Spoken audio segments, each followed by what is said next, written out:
maybe the legislature's leaders' reluctance to renew mayoral control of New York City's public school system is more than just an effort to torture Mayor Eric Adams. Their latest pick for the Board of Regents, which controls the state education department, is certainly a grim sign. With Speaker Carl Heastie's Assembly Democrats firmly in control, the legislature in joint session this month appointed Shino Tanikawa to a 5-year term on their board as of April 1. Heastie's been shifting the regents to the far left, anti-standards, anti-choice, anti-accountability, ever since he took over as Speaker, but Tanikawa is his most radical pick yet. She has a clear record of being anti-testing, arguing that standardized tests are racist and even seeming to suggest that academic success is an indicator of white privilege.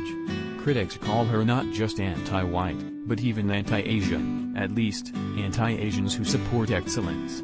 Chinese-language WeChat groups erupted in an uproar when news of her appointment broke.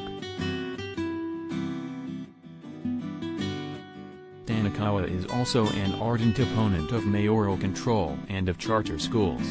The Soho resident has also pushed for eliminating gifted and talented programs, screened admissions to middle and high schools and the test-and-only entry to specialized high schools.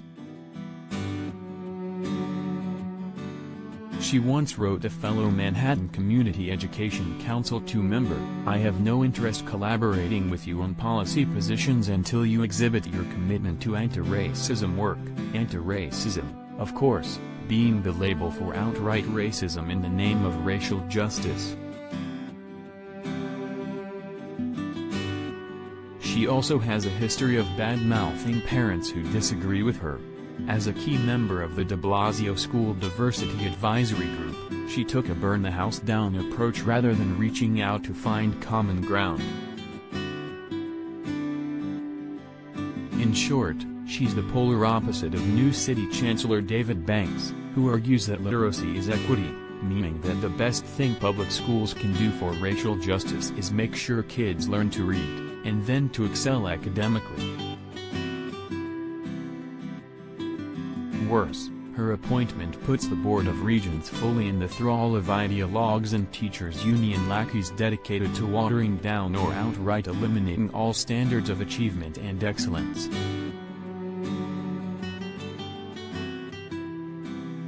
Fundamentally, until the voters revolt and force Heastie to change course, state education policy will be set by people fundamentally opposed to making sure schools teach what kids actually need to learn.